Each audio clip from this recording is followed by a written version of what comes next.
নমস্কাৰ কলম ভাই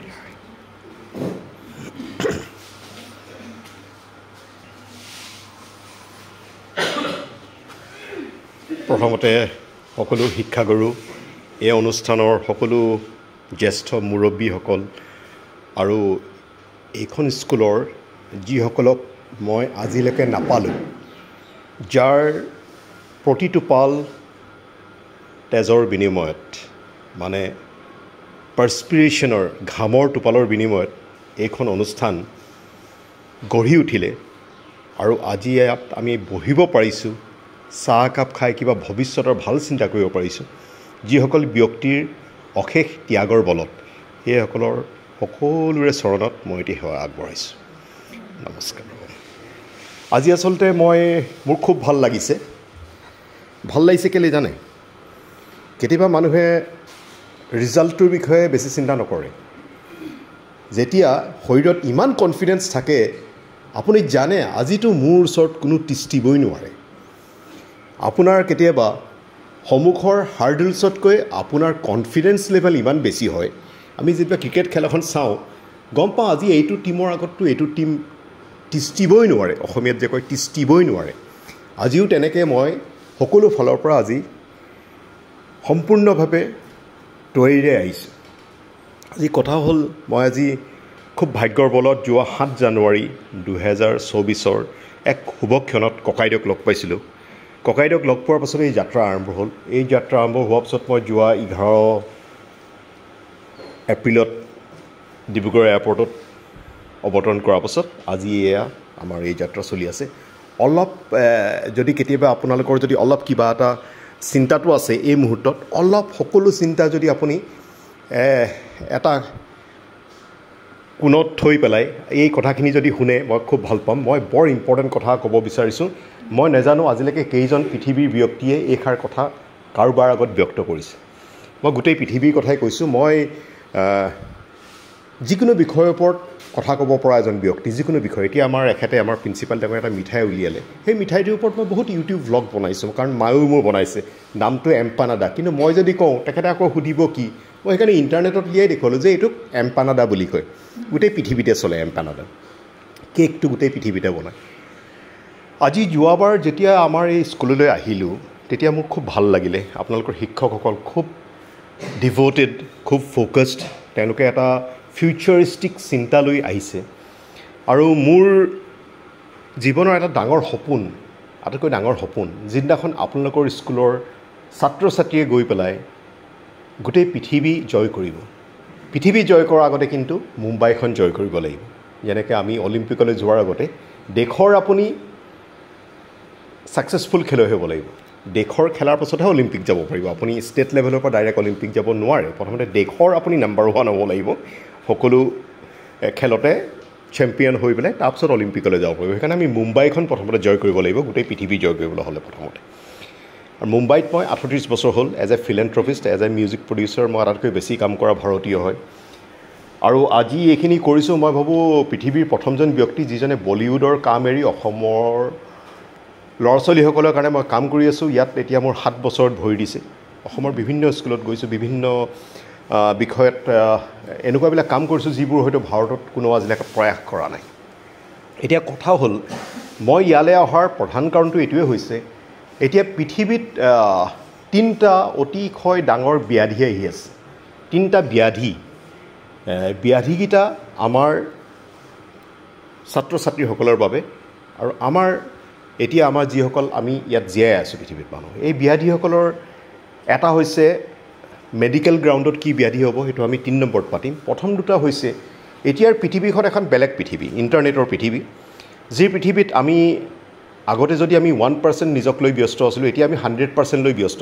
আমাৰ কাৰো ঘৰলৈ যাবলৈ টাইম নাই, কাৰো খবৰ ল'বলৈ টাইম নাই। খুব এক্সট্ৰিম কণ্ডিশ্যনে আমি কাৰোবাৰ খবৰ লওঁ। আগতে হয়তো যিটো 20 বছৰ আগতে আমি এনেও কাৰোবাৰ ঘৰলৈ গৈছিলোঁ, এইটো ফোন নকৰাকৈ গৈছিলোঁ। এতিয়াৰ আমি যদি ফোন নকৰাকৈ যাওঁ, সেইটো এটা খুব ডাঙৰ এটা ঘটনা হৈ যাব যে আপুনি ফোন নকৰাকৈ আহিলে। আৰে ফোন কৰি যদি আহিলেহেঁতেন, মই কিবা আপোনাৰ কাৰণে বনাই থ'লোহেঁতেন, কিবা এটা ক'ব আপোনাক। তাৰমানে এতিয়া পৃথিৱীখনে এতিয়া বেলেগ হৈ গ'ল। এই 20 বছৰ বা 15 বছৰ আগৰ পৃথিৱীখন নহয়, যি সমাজতেই নহওক।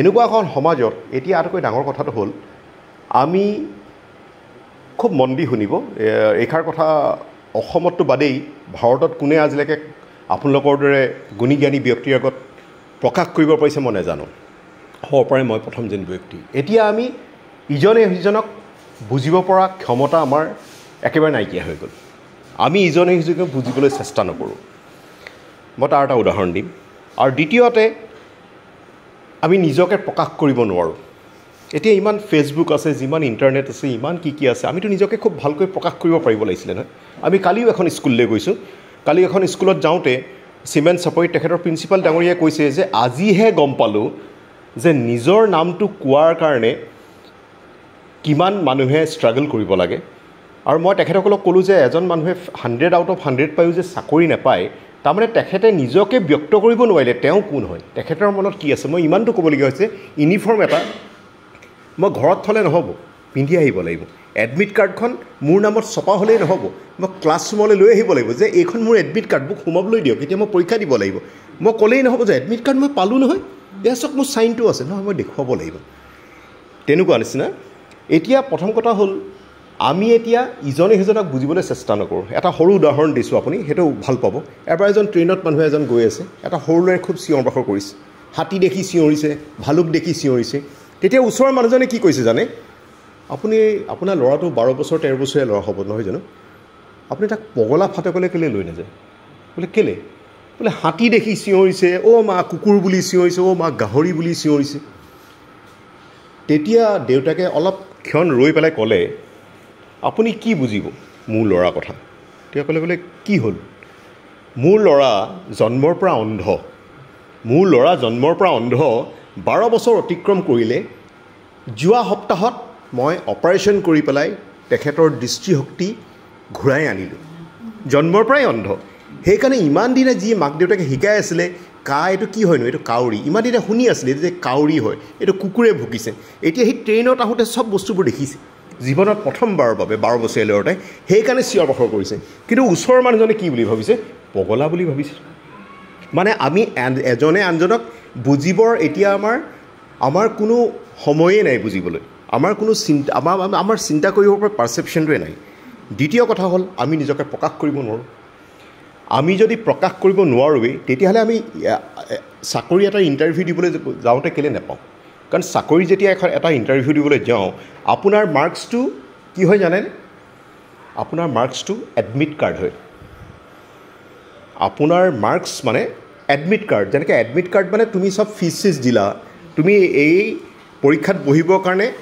তুমি এলিজিবল সেইকাৰণে তুমি 100 আউট অফ 100 পালা বা ডিষ্টিংশ্যন পাইছা সেইকাৰণে তুমি ৰুমৰ ভিতৰলৈ সোমাব পাৰিবা কিন্তু ৰুমৰ ভিতৰৰ পৰা তুমি পাছ কৰি ওলাই যাবা যেতিয়া তুমি কথা ক'ব পাৰিবা কাৰণ তুমি ফিজিক্সত 100 আউট অফ 100 পালা তোমাৰ চাকৰি হ'ব DC বা SP SPয়েতো ফিজিক্স শিকাব নালাগে নহয় ফিজিক্স শিকাব নেকি তেওঁ গৈ পেলাই SDC হ'ব EAC হ'ব মেজিষ্ট্ৰেট হ'ব তাততো অংক শিকাব নালাগে ফিজিক্স শিকাব নালাগে তেখেতৰ এটা ডেজিগনেশ্যনৰ কাৰণে কয় চাকৰিটো জাষ্ট পাবৰ কাৰণে সেই নম্বৰখিনি এখন এডমিট কাৰ্ড হয় তাত আপুনি কথা ক'ব লাগিব আৰু আমাৰ ল'ৰাই অসমৰ ল'ৰাই মই ভাবোঁ আটাইতকৈ ভাৰতীয় লেভেলত আটাইতকৈ কম যদি কোনোবাই উত্তীৰ্ণ হৈছে ভাৰতীয় লেভেলত আমাৰ অসমৰ ল'ৰাই মই নাগালেণ্ড বা মণিপুৰ বা অৰুণাচলৰ কথা ক'বলৈ নাযাওঁ কাৰণ মোৰ নিজৰ ঘৰতে প্ৰব্লেম আছে মোৰ যদি শৰীৰটোৱে অসুখীয়া মই আপোনাৰ শৰীৰৰ কথা সুধিব নোৱাৰোঁ তাৰমানে মোৰ নিজৰ গাটোৱে অসুখীয়া মই অৰুণাচলৰ কথা ক'বলৈ নাযাওঁ আৰু আমাৰ কেতিয়াও কাম্য হোৱা উচিত নহয় যে আমি নাগালেণ্ডৰ লগত আমি কম্পেয়াৰ কৰা উচিত আমি নিজকে নিজে কম্পেয়াৰ কৰিব লাগে নিজকে কম্পেয়াৰ কৰিব লাগে যে যোৱাকালি মই কি আছিলোঁ আজি মই কি হৈছোঁ কাইলৈ মই কি হ'ম এই দুই কথা হৈ গ'ল আৰু তৃতীয়টো হৈ গ'ল পৃথিৱীৰ এতিয়া ভৱিষ্যতটো 5 বছৰৰ পাছত বা 10 বছৰৰ পাছত এটা বহুত ডাঙৰ বেমাৰ আহি আছে সেই বেমাৰটো হৈছে মেণ্টেল হেল্থ প্ৰব্লেম সেই প্ৰব্লেমটো কেলৈ হৈছে এতিয়া আমাৰ পৃথিৱীৰ 100% মানুহে মোবাইল ছ'চিয়েল নেটৱৰ্কিং ছাইটৰ কাৰণে আমি কাৰো লগত কথা নাপাতোঁ বা কমিউনিকেশ্যন আমাৰ স্কিলছ একেবাৰে নাইকিয়া হৈ গ'ল আমাৰ কমিউনিকেশ্যনেই নাইকিয়া হৈ গ'ল কাৰো লগত আপুনি নিজকে এবাৰ ভাবি চাওক আপুনি কিমানবাৰ আপুনি নিজৰ মাহী ঘৰলৈ গৈছে বা আপোনাৰ নিজৰ সম্বন্ধীয় কাৰোবাৰ ওচৰলৈ গৈছে বা ৰাতিপুৱা উঠি চিন্তা কৰে কাৰ ফোন আহিছে কি কথা সেইবিলাকৰ কাৰণে আমি এতিয়া ল'ৰা ছোৱালীক খুব মনিটৰ কৰিব লাগিব ল'ৰা ছোৱালীক স্কুলত দিলেই নহ'ব খালি ল'ৰা ছোৱালীক আপুনি কিবা এটা কিনি দিলেই নহ'ব বাইক এখন কিনি দিলে নহ'ব প্ৰতিটো ক্ষেত্ৰতে মনিটৰ কৰিব লাগিব যে ল'ৰা ছোৱালী কি কৰি আছে আৰু এই ক্ষেত্ৰত আপোনালোকক মই এইষাৰ কথা কেলৈ ক'বলৈ লৈছোঁ, আপোনালোকে হয়তো বাহিৰৰ পৃথিৱীখনৰ ওচৰত ইমান আপোনালোকে চিনাকি নহয়। আপোনালোকে হাত দাঙিব নি? আপোনালোকে কলিকতা কেইজনে গৈছে? ইয়াৰ আমাৰ এই ৰুমত থকা দিল্লী গৈছে নেকি? আপুনি কলিকতা গৈছে নহয়? হয়, দিল্লী কেইজনে গৈছে? হয় হয় হয়, দিল্লী গৈছে। হয় হয় হয়, মুম্বাই কেইজন গৈছে?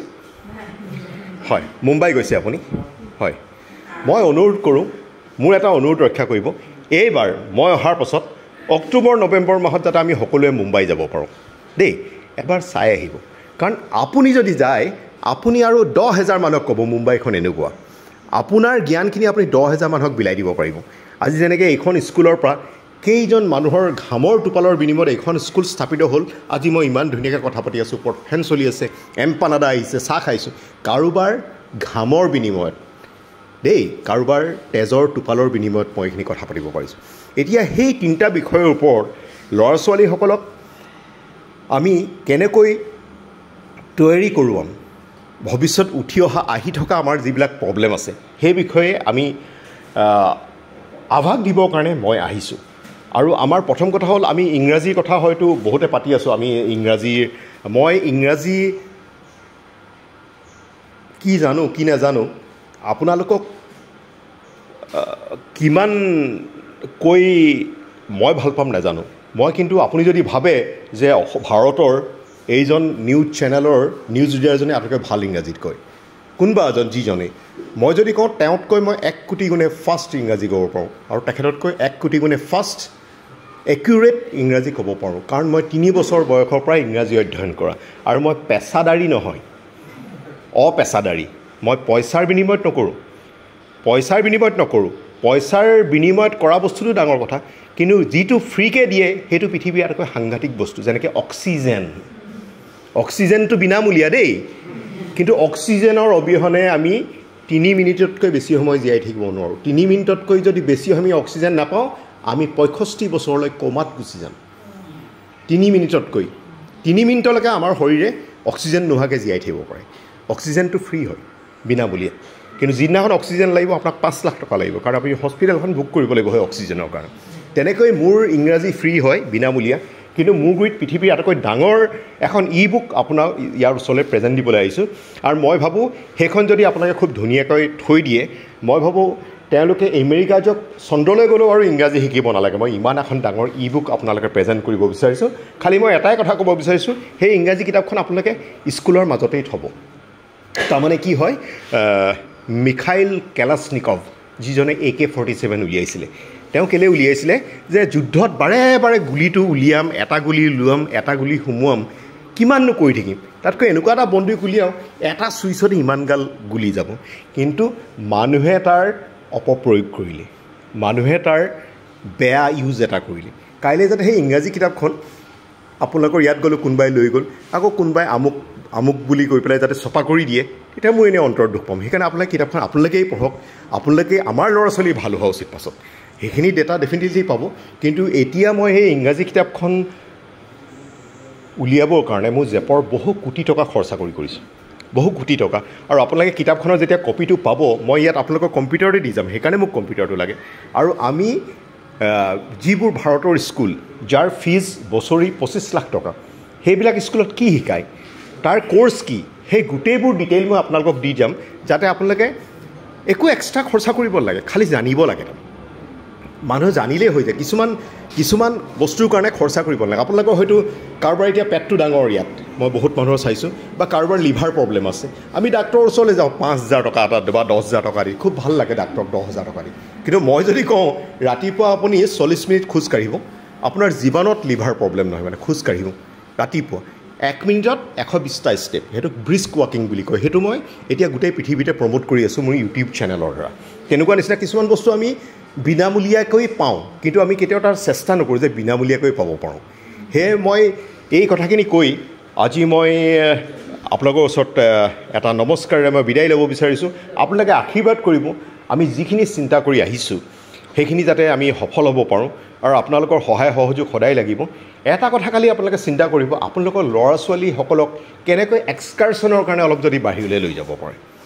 মই ভাবোঁ এইটোৱে আপোনালোকক আৰু আপোনালোকৰ সকলোৰে বাবে এটা ফিউচাৰিষ্টিক এটা চিন্তা হ'ব ভৱিষ্যতৰ বাবে চিন্তাৰ বাবে আপোনালোকে কাৰণ আপোনালোকে বিভিন্ন দিশত আপোনালোকে বিভিন্ন হেৰি কৰে কিন্তু মুম্বাই যাওঁতে মুম্বাইত এতিয়া এখন কিতাপ পায় সৰু সৰু ল'ৰা ছোৱালীয়ে পঢ়ে কিতাপখন কিমান ডাঙৰ জানে মানে ইমান ডাঙৰ কিতাপখন ইমান ডাঙৰ টিভিটোৰ নিচিনা তাৰমানে ল'ৰা ছোৱালীয়ে ডেফিনেটলি পঢ়িবলৈ ভাল পাব এনেকৈ খুলি দিলে এটো ডাঙৰকৈ দেখে বিটো ডাঙৰকৈ দেখে এটা সৰু কথা কিবা এটা মানুহে কিবা এটা কৰিছে যে তাৰ ডেফিনেটলি কিবা এটা তাৰ এটা সুপ্ৰয়োগ থাকিব মানুহৰ সুপ্ৰয়োগ থকাৰ কাৰণে মানুহে কিবা এটা কৰে তেনেকৈ তাত কিতাপনো কেই প্ৰকাৰৰ পায় তাত বিনামূলীয়াকৈ কিমান কিতাপ পঢ়িব পাৰি তাৰ স্কুলবিলাকনো কেনেকুৱা তাত বিনামূলীয়াকৈ কেনেকৈ মাজ ৰাস্তাৰ মাজতে এটা হল থাকে ল'ৰা ছোৱালীবোৰ গোটেই আহি পঢ়ে সেইবোৰ অসমত নাই তাৰমানে অসমৰ ল'ৰা ছোৱালীয়ে দেখা নাই তাৰমানে গুৱাহাটীতো নাই তাৰমানে সেই পৃথিৱীখনটো কেনেকুৱা আপোনালোকে যদি এবাৰ দেখি আহে আপোনালোকে চকুৰে দেখি পেলাই তেতিয়া মই আপোনালোকে একো ক'ব নালাগে আপুনি নিজেই দেখি পেলাই নিজেই আপোনালোকে তাক কনভে কৰিব পাৰিব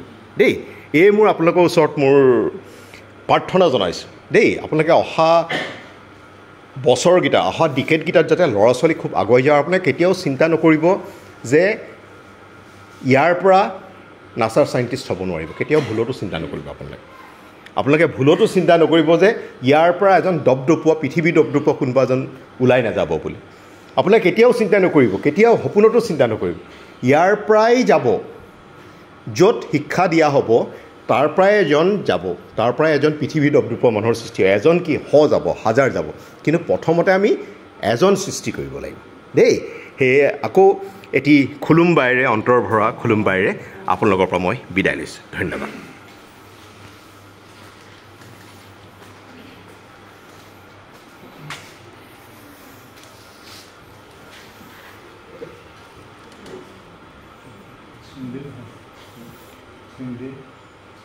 Şimdi normal singen normal habis itu agak normal